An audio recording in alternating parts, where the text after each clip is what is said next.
So for our next session, we're now going to go off on a little bit of a journey, and we're going to go to another beautiful land away from here in Muskoka across the pond.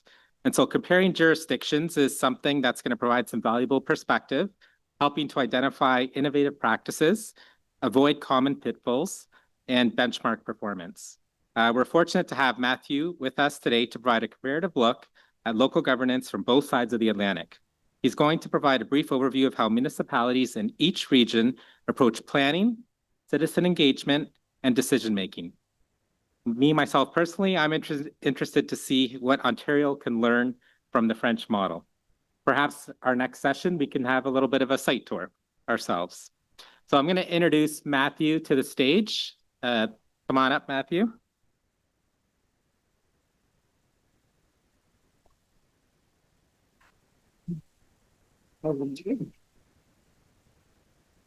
Just to introduce Mathieu before I hand him the presentation. Mathieu Goetzke is a dynamic leader for sustainable cities and is currently the CAO of the region of Waterloo. Previously, he served as Commissioner for Transportation Services at the region and as Vice President of Planning with Metrolinx, where he led the early planning stages of the Transformational Provincial Investment Program in the Greater Golden Horseshoes Transit Systems. Before moving to Canada, he was the chief planner for the municipality of Lille in northern France, where he oversaw an ambitious urban regeneration program to accelerate the transportation of the city. So, Mathieu,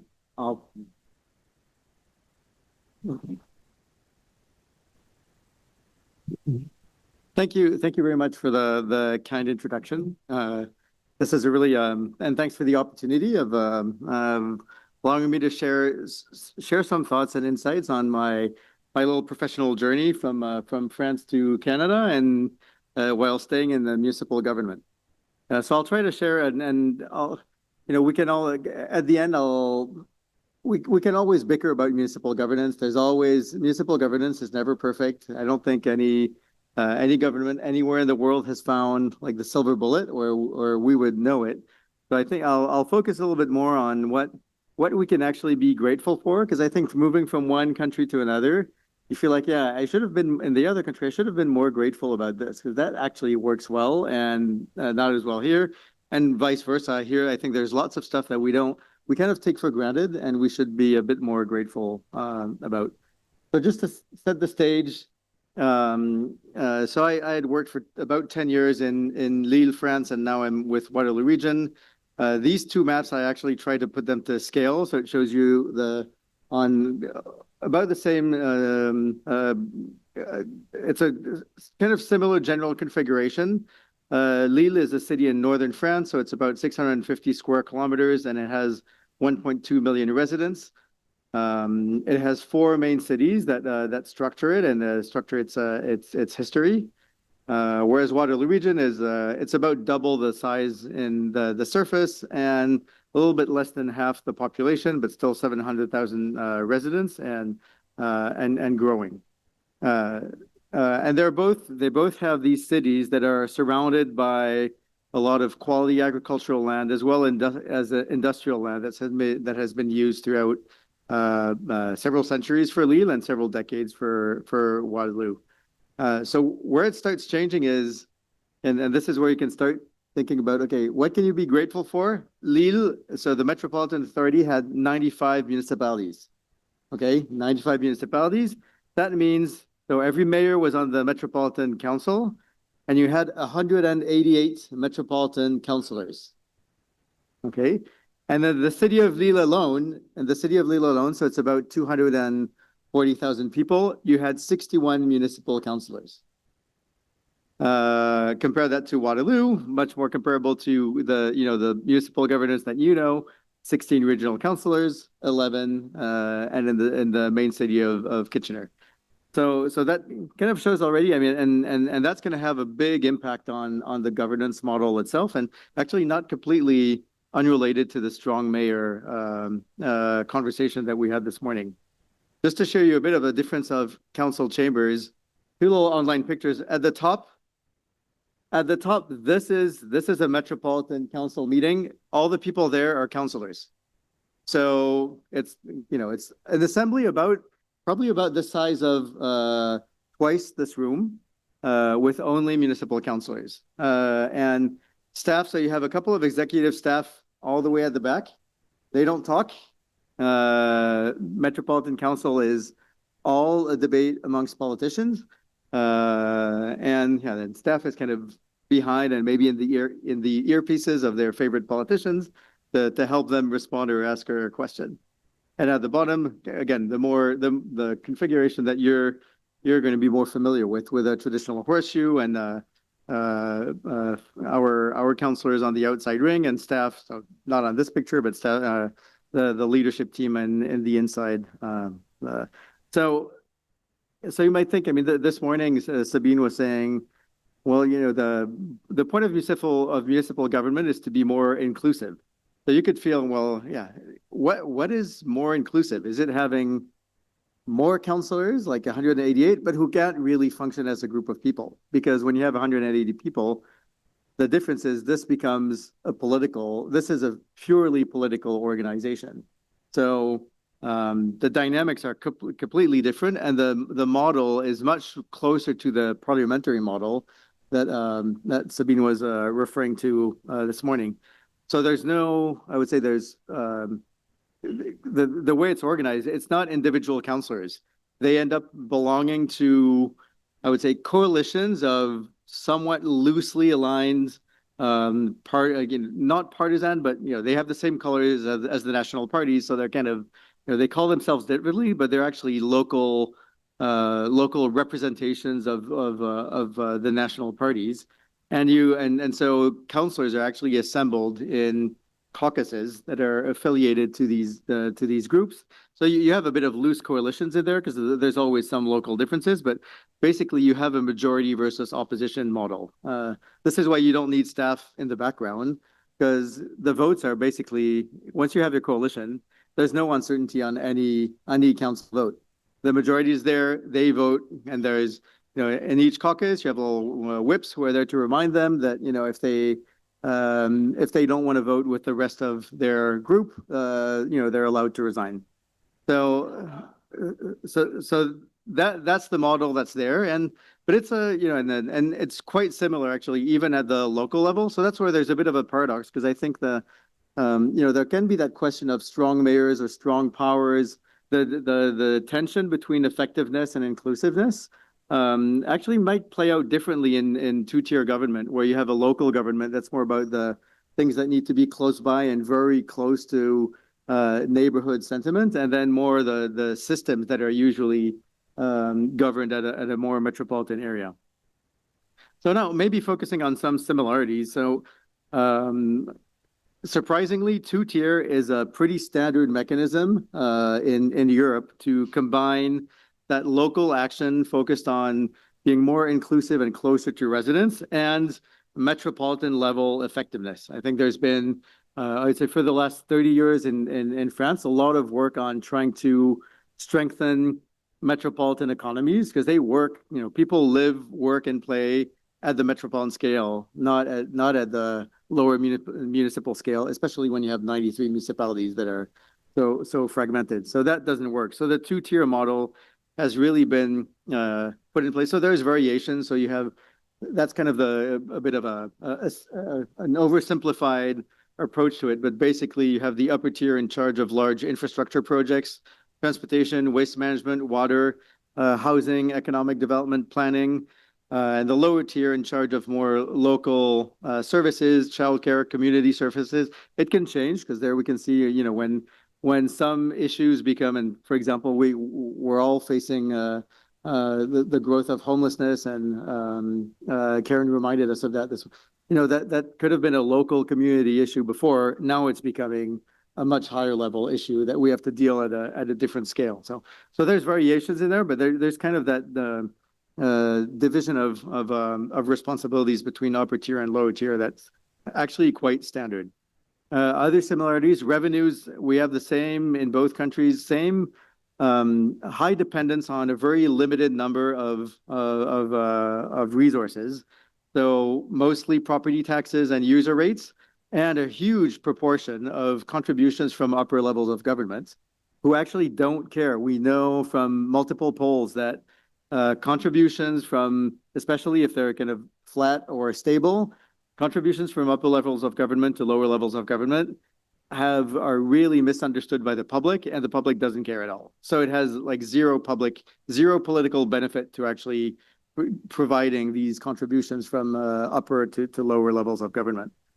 And then the last thing is strong mayors. So they're with differences. Again, when you have 188 councillors, you need some form of authority, because this can be a pretty complicated governance model to navigate. So there's strong mayors in both in both jurisdictions, but in a bit of a different kind. I would say in the French model, there's no explicit powers over staff, except for the CAO, and this is closer to the parliamentary model, as I mentioned. And there is, and with that whip function, basically there's no uncertainty on the votes. So the strong mayor, they don't have to impose their will over the rest of council. There's already a constituted political coalition that ensures them to have a majority. And it's the same at the local level. Even at the city of Lille, where I used to work, the mayor has all the executive powers, and then she can devolve them to other councillors if she wants to. So they're more assigned like a department. So they're stewarding part of a division. So for example, as chief planner, I had a deputy mayor who was in charge of planning and the planning and housing portfolio. So it's more of a departmental. So you almost have that cabinet function, and then you have the deputy councillors who have a more or less direct relationship with the departments that are working for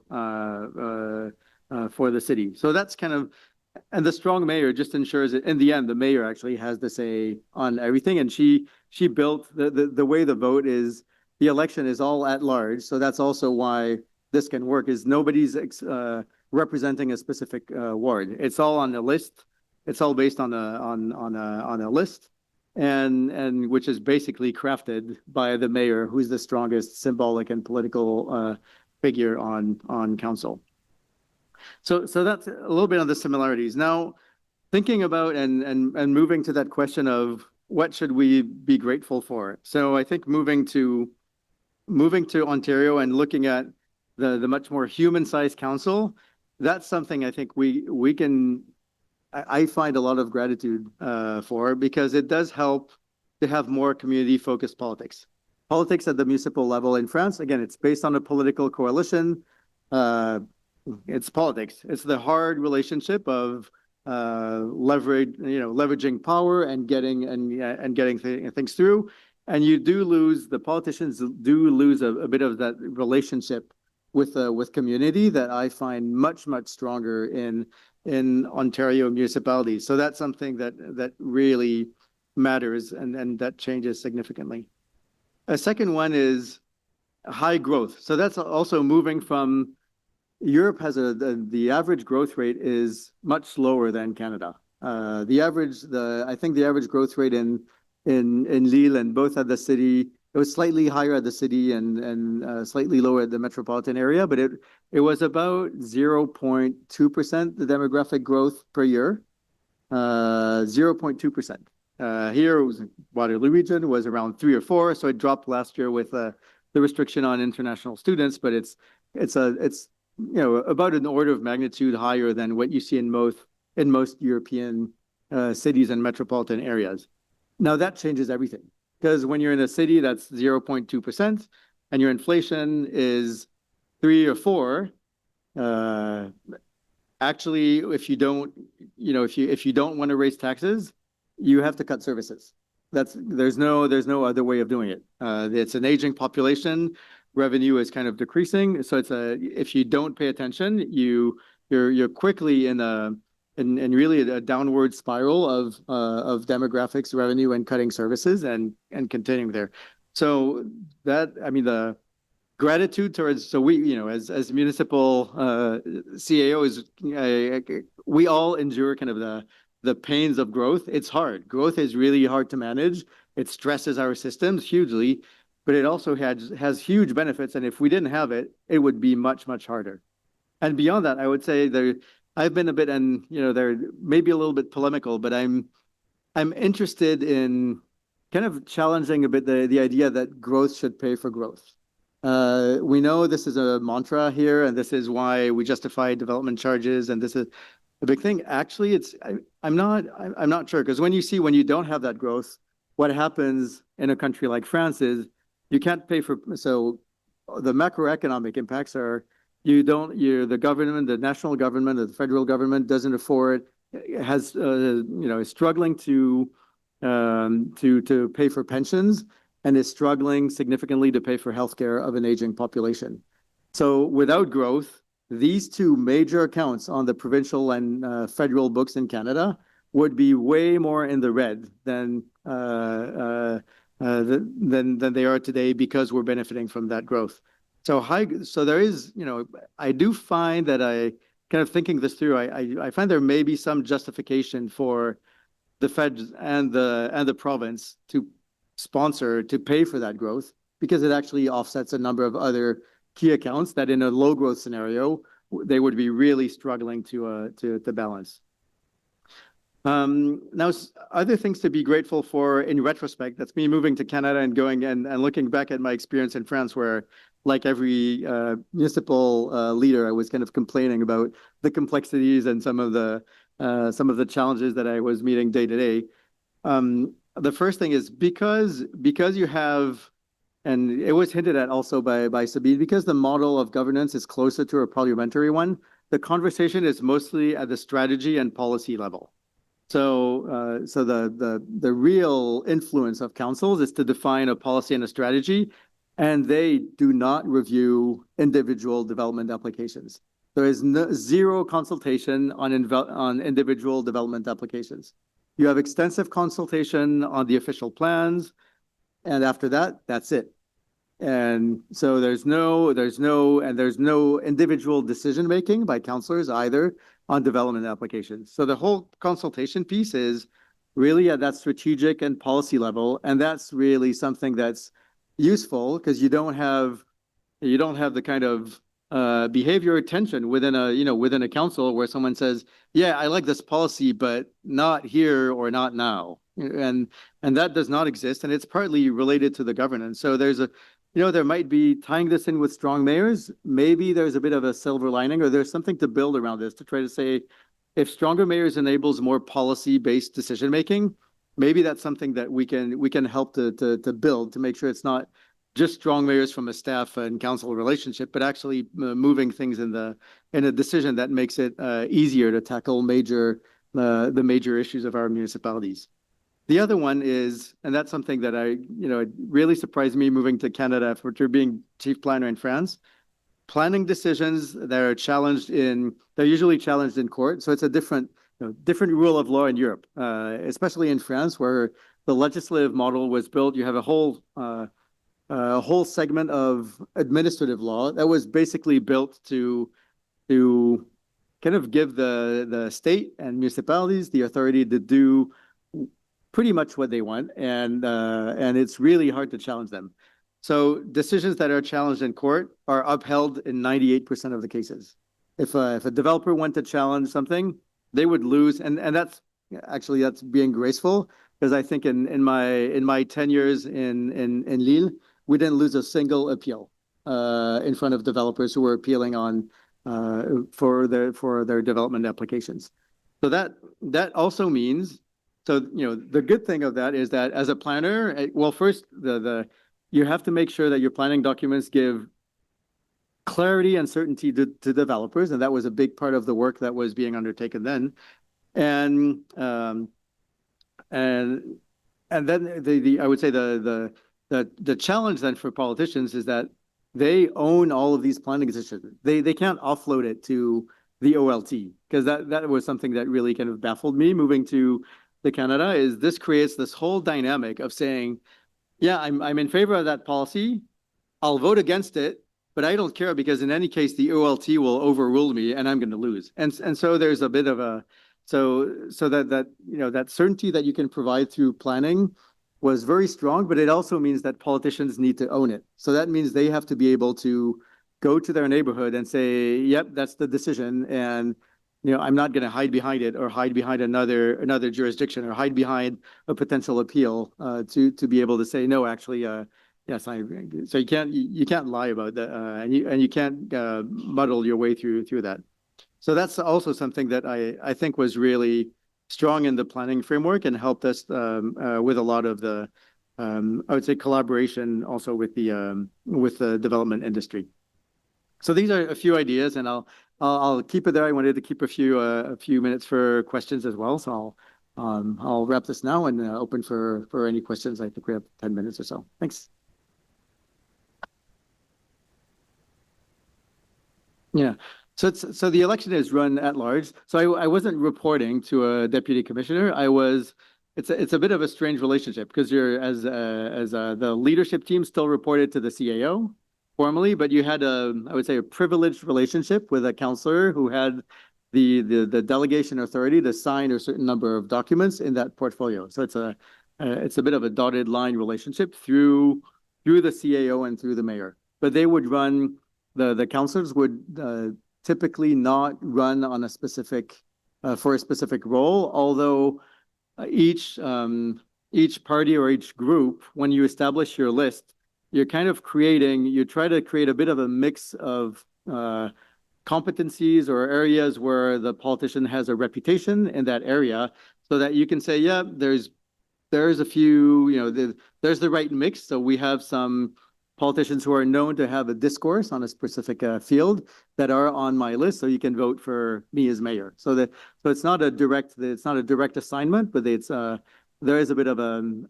attempt to, again, from a professional reputation standpoint, to build a balanced list with people who've already voiced opinions on specific areas and who would likely be entrusted to that portfolio.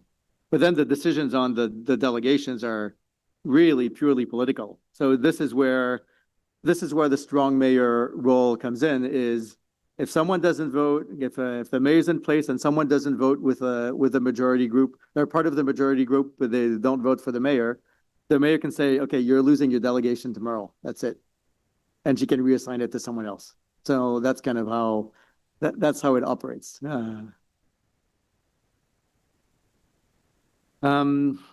Yes. There's definitely a different background, because I would say there in the parliamentary model there, it does kind of do a bit of decoupling. The political life has a bit of a life of its own, and you end up having much more professionalized politicians. So typically, I mean, France has a couple of elite schools that are there to train professional future politicians or aspiring politicians. So a majority, I would say the mayors, and a large majority are coming out of these one or two schools there. So they have a professional training to be a politician. So you have a level of, I would say, a professionalization but strictly of the political sphere, that is quite different from here. And that's also where you see a bit of a difference come in the relationship with a community. I think here, elected officials are much closer to community, and they're less professional. So it makes them look, coming here, you're like, oh, that looks, and it's not disparaging at all, but some councillors look very amateurish compared to their French counterparts. But it's also refreshing because they're actually listening to constituents, and they're in relationship with community. So whereas in France, you have a lot of really professional politicians whose minds are always quite Machiavellian. They're always organizing the power structure. They're always playing 3D chess for power. And so it's hard when you're a civil servant, when you're working, your objective is, you get a lot of gratitude from your work by serving the community. And so when the political games are so separate from community, that can be a little bit of a tension for staff, for example. But yeah, there's definitely a different background.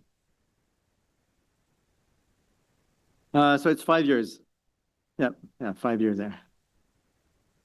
Mm-hmm. Well, I mean, it's interesting because I think that there's no tradition of consultation on your neighbor's porch extension. So this is not when you have a neighbor who rebuilds their porch. Like I just had that in my house. I'm like, I received this paper that said, yes, your neighbor is enclosing their porch, and we have a public meeting about this. Like, unbelievable. What? Why are you asking me? I don't care. It's their house. They live there.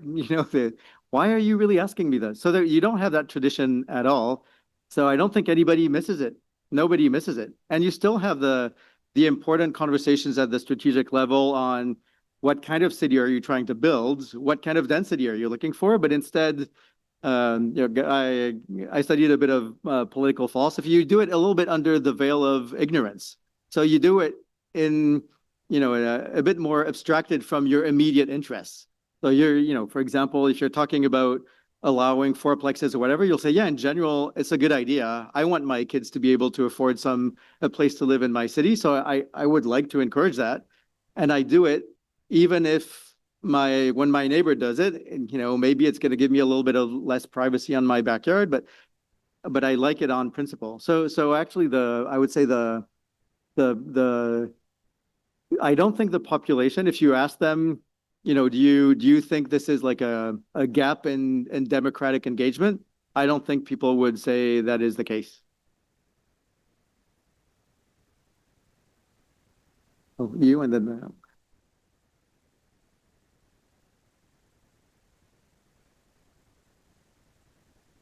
So well, first the cost of growth, when your growth rate is 10 times lower, that's completely different. In constituted urban villages and a lot of policies that are towards kind of constrained or limited spatial growth to protect farmland, and so the costs are much lower. So it's probably easier for the feds and the province or the national government in France to actually chip in. But it would be more, I'd say more the larger projects there are still, there's also very different funding models. I would say transit. I'm a transportation fan. Transit is funded in a completely different way. So that changes the whole balance. For example, it's 50% of transit operations is paid through a payroll tax. So that frees a lot of capacity. We know in urban municipalities, that's a huge weight on municipal finance. It actually creates capacity to deal with other types of infrastructure. One at the back.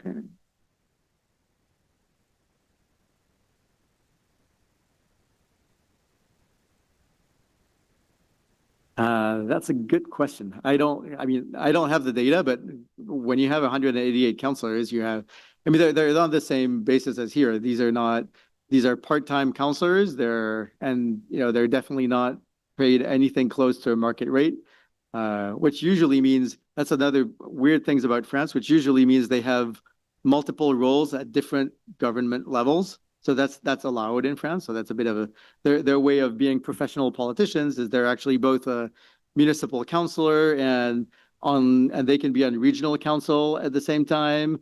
And so they can the equivalent of a provincial assembly. So they can have a lot of different responsibilities, and that's how they make up kind of a salary that's enables them to live as professional politicians. Okay, one more. Yep. So that's and that goes back to the question you were asking, Peter, on how some of that growth infrastructure was funded. The way it works is there's a contract. It's actually called like a planning contract between the national government and regional governments. It's a 5-year contract so you basically establish the strategy and it's basically a funding contract over a duration of 5 years that covers all of the fields of infrastructure that the municipality is doing and where the national government is providing that funding. So that's the way that the national government enables. So it's a contractual engagement that ensures that alignment between national policies or national. It's more investment based, but national investments and local investments. So that's a really strong framework to get that alignment. Yeah. Thank you. Thank you, Mathieu. Thank you very much. No, anything with them.